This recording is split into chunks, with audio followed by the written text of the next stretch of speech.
அனைவருக்கும் வணக்கம். 6 முதல் 10ஆம் வகுப்பு மாணவர்கள் அரையாண்டு தேர்வில் பெற்ற மதிப்பெண்களை எமிஸ் இணையதளத்தில் வகுப்பாசிரியர்கள் எவ்வாறு பதிவேற்றம் செய்வது குறித்து இந்த வீடியோவில் காணலாம். உங்க மொபைல் அல்லது கம்ப்யூட்டர்ல இருக்கிற ப்ரௌசர்ல எமிஸ் வெப்சைட்டை ஓபன் பண்ணிக்கோங்க. யூசர் நேம்ல கிளாஸ் டீச்சர்ஸ் உங்களுடைய இண்டிவிஜுவல் எமிஸ் ஐடியும் அண்ட் பாஸ்வேர்டையும் கொடுத்து லாகின் பண்ணுங்க. ஆக்டிவிட்டி மெனுவை கிளிக் பண்ணி அகடமிக் ஸ்கோர்ஸ் ஹெட்டிங் கீழே இருக்கிற மார்க் என்ட்ரி 1 to 10th ஆப்ஷனை செலக்ட் பண்ணிக்கோங்க. இந்த ஸ்கிரீன் ஓப்பன் ஆகும். இதில் அகடமிக் இயரில் 2024 to 25 ஆப்ஷனை செலக்ட் பண்ணிக்கோங்க. தென் உங்கள் கிளாஸ் அண்ட் செக்ஷனை செலக்ட் பண்ணிக்கோங்க. எக்ஸாம் டைப்பில் ஹாஃப்லி எக்ஸாமை செலக்ட் பண்ணிட்டு சப்மிட் பட்டனை கிளிக் பண்ணிக்கோங்க. கீழே உங்கள் கிளாஸ் ஸ்டூடெண்ட்ஸோட டீட்டெயில்ஸ் டிஸ்பிளே ஆகும். மார்க்கை என்ட்ரி பண்ணுறதுக்கு அந்தந்த ஸ்டூடெண்ட்டுக்கு நேராக இருக்க எடிட் ஐக்கானை கிளிக் பண்ணிக்கோங்க. தென் ஒவ்வொரு சப்ஜெக்ட்டுக்கு கீழேயும் எனேபிள் ஆகிருக்கிற பாக்ஸஸில் அந்தந்த சப்ஜெக்டோட மார்க்கை என்ட்ரி பண்ணிட்டு வாங்க. நீங்கள் மார்க்கை என்ட்ரி பண்ண டோட்டல் அதுவே ஆட் ஆயிரும்.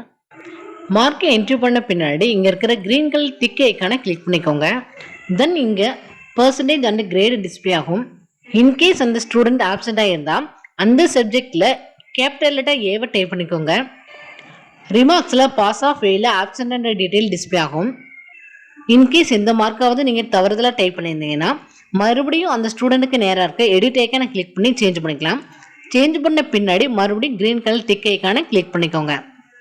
ஒவ்வொரு ஸ்டூடெண்ட்டுக்கும் நேராக இருக்கிற ஐ ஐக்கானை கிளிக் பண்ணி அந்த ஸ்டூடெண்ட்டோட ரிப்போர்ட் கார்டை நீங்கள் வியூ பண்ணி பார்த்துக்கலாம்.